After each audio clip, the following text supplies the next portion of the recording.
मेरे बच्चा को इंसाफ दिला दीजिए, मेरे बच्चा को इंसाफ दिला दीजिए। इतनी धारा उस पर एक खत्म हो जाता था केस तो दूसरा लगा देती थी।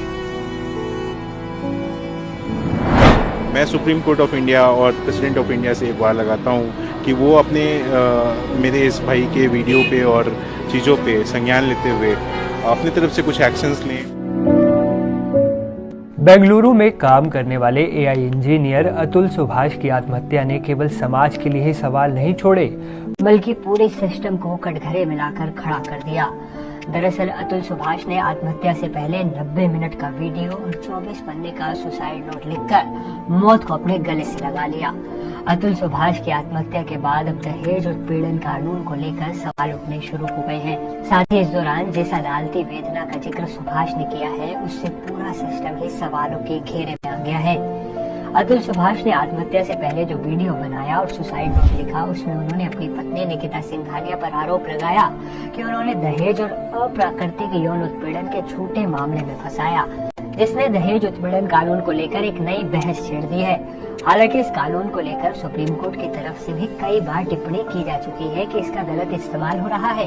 इसकी वजह से कई मासूम भी इसकी जद में आकर सजा काट रहे हैं। निकिता सिंघानिया ने तो अपने पति अतुल सुभाष और उनके परिवार के खिलाफ 9 केस दर्ज कराए थे, जिसमें से कई केस तो उसने वापस ले लिए। लेकिन अदालतों के चक्कर काटकर हार चुके अतुल सुभाष को आखिर में इससे निकलने का सही रास्ता मौत ही नजर आया, जो किसी भी तरह से सही नहीं ठहराया जा सकता। लेकिन इन सब के बीच ये भी सच है कि अतुल सुभाष की मौत के लिए जितनी जिम्मेदारी उनकी पत्नी और ससुराल वालों की है, उससे ज्यादा बड़ी जिम्मेदारी सिस्टम की है, जिस पर अतुल ने सवाल उठाए हैं। सिस्टम का झोल देखिए। दहेज वाले मामले में अतुल बेंगलुरु से, उनका छोटा भाई दिल्ली से और उनके माँ बाप बिहार से लगभग 120 बार यूपी के जौनपुर कोर्ट में पेश हुए। अब जब अतुल सुभाष नहीं रहे तो उनकी मौत के बाद 4 लोगों के खिलाफ मामला दर्ज हुआ है, जिसमें उनकी पत्नी निकिता सिंघानिया, पत्नी की मां निशा सिंघानिया, भाई अनुराग सिंघानिया और चाचा सुशील सिंघानिया के खिलाफ एफआईआर दर्ज की गई है। इस घटना को लेकर CRISP संस्था बेंगलुरु के प्रेसिडेंट कुमार जागीरदार ने कहा, दहेज उत्पीड़न कानून का कैसे गलत इस्तेमाल हो रहा है ये सरकार जानती है।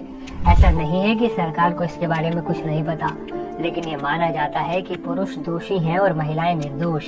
लेकिन समाज में अच्छे पुरुष और बुरे पुरुष, अच्छी महिलाएं और बुरी महिलाएं होती हैं। सभी अच्छे या बुरे नहीं हो सकते।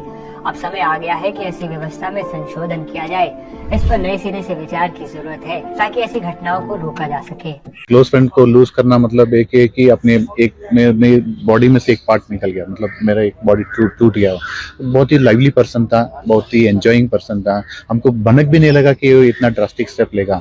और ये उसके जो सुसाइड नोट है या डेथ तो वीडियो उसने बना के हम सबके साथ शेयर किया, इससे क्लियरली पता चलता है कि पूरा का पूरा सिस्टम फेल हो चुका है। अभी हम December 10 को एक नेशनल ह्यूमन राइट्स का एक डे बनाया था, वहाँ पे ऑनरेबल प्रेसिडेंट ने भी एक स्पीच दिया था। मैं तो ये बोलूंगा कि ये नेशनल ह्यूमन राइट्स कमीशन जो है कम्प्लीटली फेल हो चुका है, इसको बंद कर देना चाहिए सर, इसकी हमको कोई जरूरत नहीं है। अतुल सुभाष के परिचित नवीन ने इस मामले को लेकर कहा कि ये आत्महत्या जैसा लग सकता है, लेकिन मैं कहूँगा कि ये एक व्यवस्थित हत्या है जो भारत के कठोर कानून के कारण भारतीय पुरुषों की तरफ से की जा रही है। अतुल सुभाष के एक और मित्र सुरेश ने कहा कि शुरुआत में वो बहुत खुशमिजाज लड़का था, लेकिन धीरे धीरे उनकी पत्नी ने उन पर 9 मामले डाल दिए, फिर वो दबाव महसूस करने लगा। इस मामले पर राय देते हुए सुप्रीम कोर्ट के वकील अश्विनी दुबे ने कहा, दहेज उत्पीड़न कानून जो पहले IPC 498A था, अब BNS की धारा 85 और 86 हो गया है। ये महिलाओं के खिलाफ अत्याचार या उत्पीड़न के खिलाफ है। लेकिन सुप्रीम कोर्ट के तमाम जो फैसले आए हैं उसमें ये कहा गया है कि महिलाएं इस कानून का दुरुपयोग कर रही हैं। अब इस कानून में बदलाव की जरूरत है। सुप्रीम कोर्ट के वकील मधु मुकुल त्रिपाठी ने इस पूरी घटना और दहेज उत्पीड़न कानून को लेकर कहा है कि इस देश में सबसे दुर्भाग्यपूर्ण स्थिति ये है कि बहुत सारे कानून ऐसे हैं जिसका धड़ल्ले से दुरुपयोग किया जा रहा है।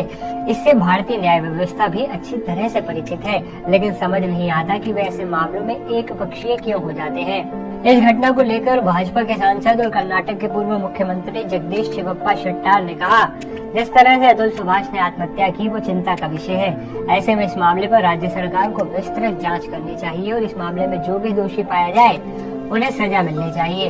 वहीं हाईकोर्ट को भी इस मामले में संज्ञान लेकर देखना चाहिए कि सिस्टम में कहाँ कमी रह गई। जबकि दूसरी ओर बीजेपी सांसद तेजस्वी सूर्या ने इस पूरे मामले पर कहा, ये पहली बार नहीं है कि इस तरह से इस कानून के दुरुपयोग का मामला सामने आया है। सुप्रीम कोर्ट भी इससे पहले ऐसे कई मामलों में चिंता व्यक्त कर चुका है। ऐसे में इसके लिए एक जेंडर न्यूट्रल लॉ की जरूरत है। अब तो सोशल मीडिया पर भी इस तरह के कानून में बदलाव को लेकर बहस छिड़ गई है। वहीं आम लोग भी इसको लेकर अपनी राय रख रहे हैं और सीधे तौर पर उनकी भी शिकायत यही है कि ऐसे कानून जो केवल एक पक्ष की बातों पर गौर कर फैसले के करीब पहुंच जाते हैं, उसमें बदलाव की जरूरत है।